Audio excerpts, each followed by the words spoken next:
It was a June morning in Washington, D.C., when Congresswoman Jasmine Crockett walked into a closed-door meeting with Justice Clarence Thomas, expecting pressure, but ready with facts. What began as a quiet confrontation quickly turned into a legal chess match, where silence met strategy and power faced precision. As the hours passed, whispers of the exchange leaked out, sparking a firestorm across Capitol Hill and beyond. By nightfall, Crockett's name trended online, not just as a congresswoman, but as a force challenging the untouchable. The video captures the moment democracy held its breath, and someone refused to look away. The Supreme Court chambers are empty, no cameras, no gavel, just the weight of history pressing down. The air is still. The silence feels rehearsed across a heavy oak table. Two figures sit in stark contrast, one cloaked in decades of institutional power, the other armed with knowledge and conviction. One voice breaks the quiet. It's not loud. It doesn't need to be. You understand what you're doing, don't you? The tone is measured, but the implication is clear.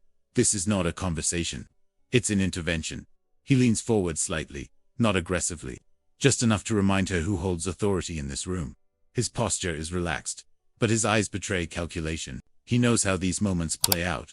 Silence, pressure, a single question that forces hesitation.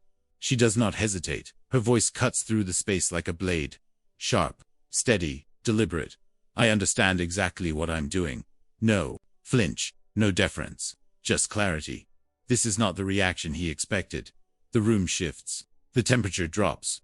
She responds with precision, citing obscure legal precedents, dismantling his logic point by point. Not with anger, with intellect. Behind them, an aide watches silently from the corner.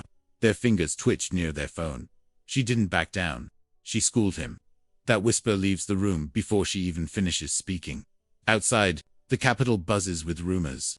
Whispers travel faster than headlines. By nightfall, a phrase trends online. #CrockettVs. The court reporters scramble for sources. Analysts dissect every angle. Cable news hosts argue over implications. Was it a confrontation, a warning, or something more? Inside the White House, phones ring off the hook. In Senate offices across the Hill, aides exchange glances, some worried, others intrigued. And in newsrooms around the world, editors begin crafting headlines that will define the next chapter of American democracy. The footage isn't public. There's no video, but there's audio, fragments, quotes, enough to ignite a firestorm. You think you can rewrite the Constitution with a tweet? One side claims, I think the people deserve a court that serves them, not protects those who fund it. Comes the reply. The internet explodes. Hashtags multiply. Memes, flood time. Clips are replayed on loop, analyzed frame by frame. In living rooms, classrooms, and cafes from Lagos to London, Seoul to Sao Paulo, people ask the same question. Who is this woman who dared to challenge one of the most powerful men in American jurisprudence? The answer won't come tonight. But the story has only just begun. The screen flickers with grainy footage from the 1980s. A younger man in a dark suit stands before a Senate panel. He speaks in measured tones, eyes fixed forward. This is not just a confirmation hearing. It's a declaration of ideology. I believe in the Constitution as it was written. Fast forward through decades, the same figure now sits behind a heavy desk, silent during oral arguments, but towering in influence. Cut to another courtroom. This time, years later, a woman in her 30s strides confidently across the floor. She speaks with conviction, not for applause, but for justice. Her name isn't known yet, but her voice carries weight. She is Jasmine Crockett. Long before she steps into Congress, she fights for civil rights in courtrooms where the law is tested by inequality. One rose through the ranks of conservative legal thought. The other clawed her way up through the trenches of American injustice. Now, their paths converge. A montage plays black and white clips of Supreme Court justices in robes, interspersed with protest footage and congressional hearings.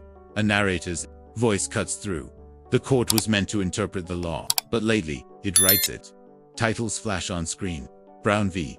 Board of Education 1954, Roe v. Wade 1973, Bush v. Gore 2000, Dobbs v. Jackson Women's Health Organization 2022. Each decision reshaped the nation. Some expanded freedoms, others rolled them back. And with each ruling, the distance between the court and the people grew. Lawmakers watch from Capitol Hill.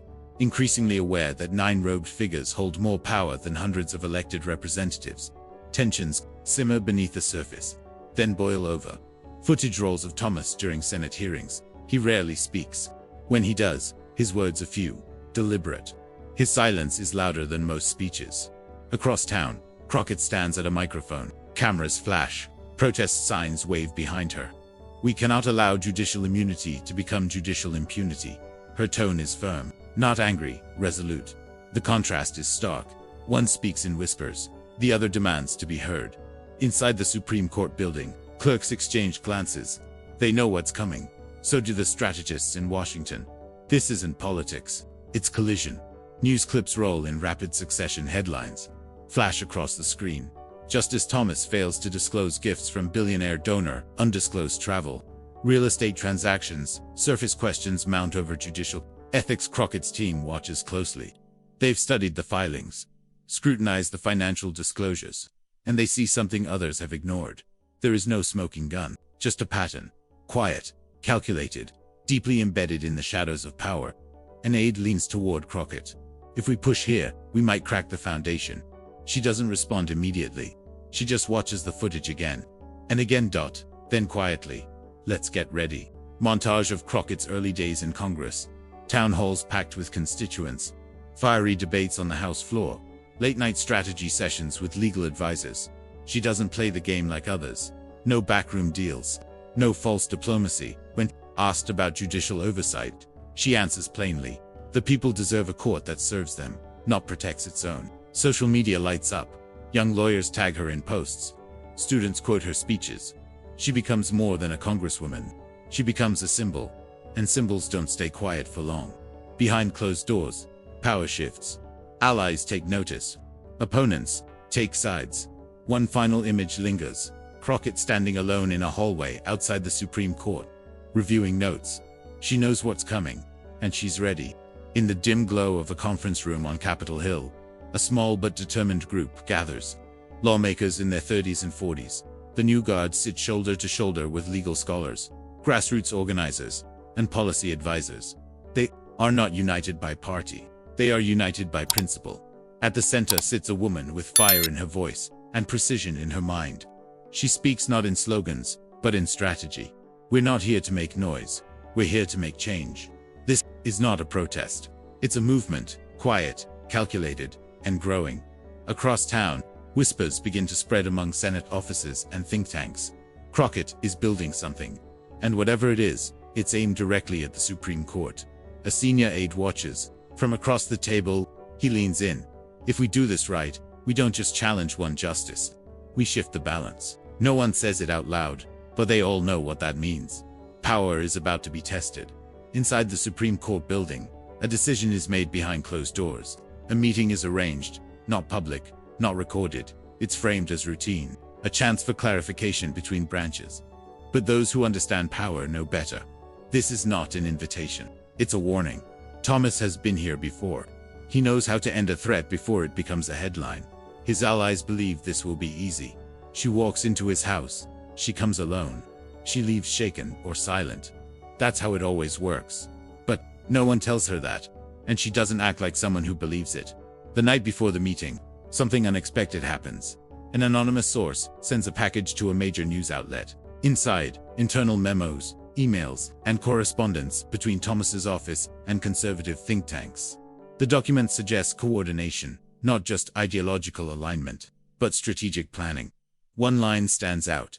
We must ensure the judiciary remains above political pressure and remind elected officials of their role. The story breaks quietly at first, then spreads like wildfire. Inside Crockett's office, phones ring off the hook. Her team scrambles. They weren't expecting this, but they're ready. A young legal advisor reads through the files and looks up. This isn't just about ethics. This is about influence. Another responds. Then let's show them what accountability looks like. They begin drafting a response rooted not in outrage, but in law. Lights stay on late in Crockett's office. Coffee cups pile high. Legal pads fill with notes. Her team reviews decades of transcripts, oral arguments, past hearings, statements. Under oath, they anticipate every move Thomas might make. Every rhetorical trap, every deflection. They rehearsed responses not for applause, But for impact, one lawyer leans back in his chair. He'll try to make her feel small. That's how he wins. Crockett doesn't look up. She flips another page. Then I won't give him the chance. Outside, Washington sleeps. Inside, history is being written. Not in headlines, but in preparation. Every word counts. Every pause matters. And when the moment comes, there will be no second chances. The morning dawns, cold and gray. Fog clings to the Capitol dome like uncertainty. Crockett steps out of her car in front of the Supreme Court building. Cameras flash instantly. Reporters shout questions. She doesn't stop. Her posture is straight. Her expression unreadable. Inside, security checks her bag. She hands over her phone. The world outside disappears. As she walks through the marble halls, the weight of centuries presses down. Statues watch silently. Echoes of past decisions linger in the air. She passes portraits of men who shaped the law. Now, she's here to challenge one of them. She stops outside a heavy wooden door. An aide nods. You ready? She exhales slowly. Then, without hesitation, let's go. The door opens. Inside, the man waits, and the game begins. The heavy wooden door shuts behind her. It doesn't slam, it doesn't creak, it just closes. Final and absolute. Inside the chamber, light filters through tall windows, casting long shadows across polished wood and worn leather chairs. The room is small, austere, designed for reflection, but today, it's a battlefield. They sit across from each other, one with decades of institutional power etched into his silence, the other armed with precision, unflinching in her gaze. No cameras, no gavel, no audience, just two voices, and history waiting to be written. The silence stretches. Then one speaks. You understand what you're doing here? It's not a question, it's a test. She doesn't blink. I do. The moment holds its breath. Then, the storm begins. He starts strong, calm, deliberate, authoritative. He invokes tradition. He questions motives. He frames her presence as political theater. This isn't about law anymore. It's about influence. His voice carries weight, not because it's loud, but because it's been heard for decades. He reminds her where she stands. In a space built by men who came before her. A place where power is measured in precedent, not protest. But she doesn't react the way he expects. She doesn't rise. She doesn't retreat. She leans in. And yet, precedent means nothing if the people no longer trust the court. Her tone is steady. Her words are chosen like weapons. He pauses. Something flickers in his expression. Not surprise. Something sharper. Respect, perhaps, control. That remains to be seen. She doesn't attack. She illuminates. She cites cases. Obscure, forgotten rulings that speak directly to the issue at hand. Justice Brandeis recused himself when there was even the appearance of conflict. Justice O'Connor stepped aside when donations raised questions. Why should the standard be any different now? Her voice doesn't waver. She doesn't raise it. She doesn't need to dot the facts, land like quiet thunder. She doesn't accuse. She doesn't shout. She simply lays out the pattern. Clear, undeniable dot behind them. An aide watches silently, fingers gripping a notepad so tightly it creases. Across town, reporters wait outside, phones vibrating with breaking alerts. Inside this room, however, something rare happens. A justice listens. Not to politics, not to noise, to law. For the first time, he hesitates. His usual silence, practiced unreadable, cracks ever so slightly. He doesn't look away, he doesn't interrupt. He just stops. His eyes narrow, his jaw tightens. Then, slowly, he exhales. Are you suggesting I've violated ethics? His voice is quieter now, more measured. She doesn't pounce. She answers plainly. I'm suggesting the people deserve clarity, not confusion. That's when it happens. A shift. Subtle, but unmistakable. It's not defeat. It's not surrender. It's realization. The balance has changed. Even if only by a fraction. He leans back slightly, not defeated, but recalibrating. Then, after a long pause, he asks, what do you want? Not a dismissal, not a deflection. A question. One that opens the door. She doesn't hesitate. Accountability, transparency. A court that serves the people, not protects the powerful. The words hang in the air. Outside, the world waits. Inside, history turns. She stands, no fanfare, no flourish. Just movement. Decisive, controlled. She walks toward the door. Her steps echo softly against the marble floor. Behind her, the man remains seated. His gaze lifts to the ceiling. not in frustration. In thought. The door opens. Light spills in. She steps through. The room empties. Silence returns. But it's a different kind of silence now. Not the silence of dominance. The silence of disruption. Down the hall, aides rush to phones. Reporters crowd the entrance. Across the city, headlines begin to form. And somewhere, deep within the corridors of power, a memo changes hands. The court may have survived the day, but the pressure has begun. The story doesn't stay in Washington, it spreads fast. Like wildfire across a dry continent, headlines flash on news tickers from London to Lagos. U.S. judiciary faces unprecedented scrutiny. Can courts be held accountable? A new era of judicial oversight. In Berlin, a senior MP pauses during a committee hearing and mutters into her phone. This might be the moment. Let's revisit our judicial ethics framework. In Nairobi, law students gather after class, laptops open, replaying clips of Crockett's exchange.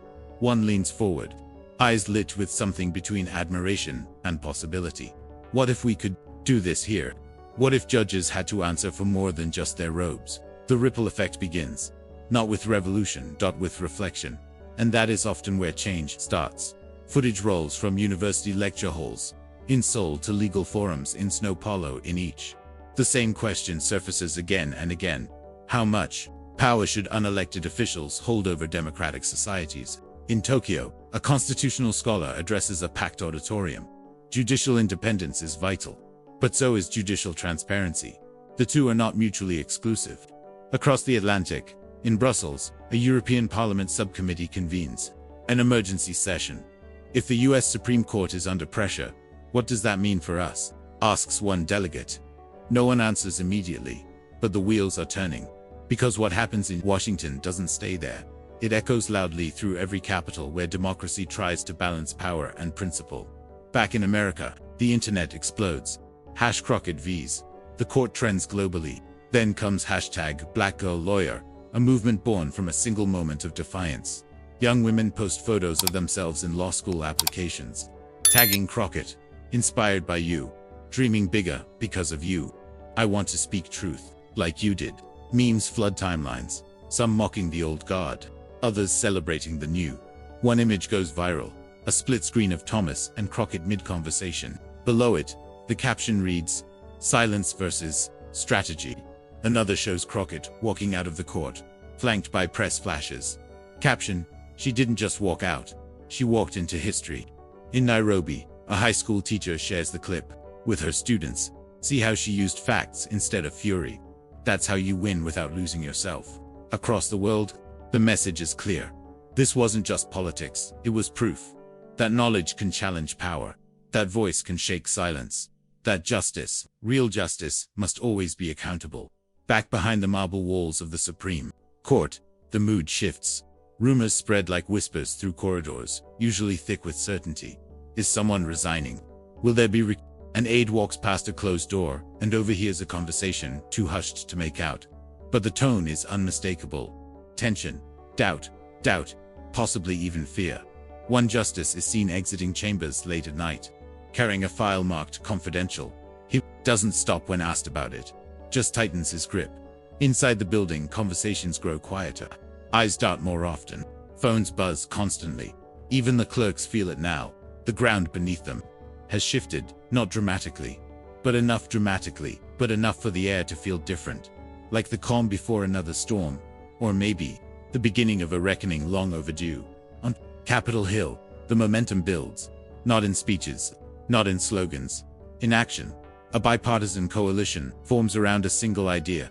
Judicial oversight is not political warfare, it's democratic responsibility. Legislation is drafted, amendments proposed, hearings scheduled. Some call it symbolic, others dangerous, but no one calls it irrelevant.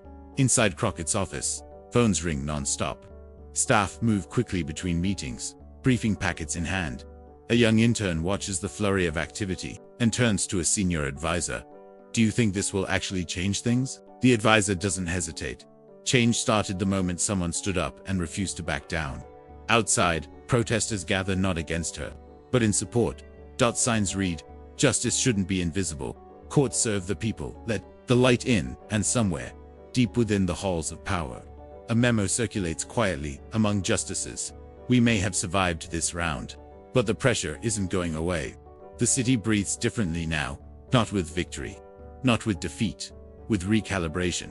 Capitol Hill buzzes, not with protests or scandal, but with purpose. Inside a newly formed subcommittee on judicial oversight, the same woman who once stood alone in the Supreme Court chamber now presides over hearings that stretch into the evening. She doesn't raise her voice. She doesn't need to. Her presence is enough. Behind her, a panel of legal scholars, former judges, and transparency advocates sit poised for debate. One question echoes across the room. How do we ensure justice remains just? Across town, inside, the White House senior advisors watch the live stream with quiet satisfaction. This isn't political theater. This is institutional change, and it's only beginning. A press release lands online. Short, measured, but seismic. The Supreme Court issues a new code of conduct. Voluntary. Mandated by law, but symbolic. Massive. For decades, the justices policed themselves behind closed doors, answerable to no one. Now, they publish guidelines, they outline expectations, and most tellingly, they begin disclosing more about their finances. Some comply reluctantly, others embrace the shift. But the message is clear. The court knows the world is watching. Inside chambers, clerks reviewed the new document in silence. One quietly mutters, "We never thought this would happen." Another responds without looking up, "Well, it did." Then comes the moment, quietly announced in a footnote buried within a larger ruling. Justice Thomas recuses himself from a high-profile case involving religious liberty and government funding. No explanation given, no apology offered, just absence. But that absence speaks volumes. In newsrooms around the globe, analysts dissect the move. It's not an admission of guilt, says one legal commentator, but it is recognition of pressure. In Nairobi, a law professor pauses during a lecture and turns to his students. See how even the most powerful must sometimes step aside, not because they have to, but because they can no longer afford not to. In Berlin, a senator cites the event during a parliamentary debate. If the US Supreme Court is shifting under scrutiny, what does that mean for us? Back in Washington, Crockett reads the news silently at her desk. She doesn't smile, she doesn't celebrate, she simply closes the report and opens another, because she knows the next battle is already waiting.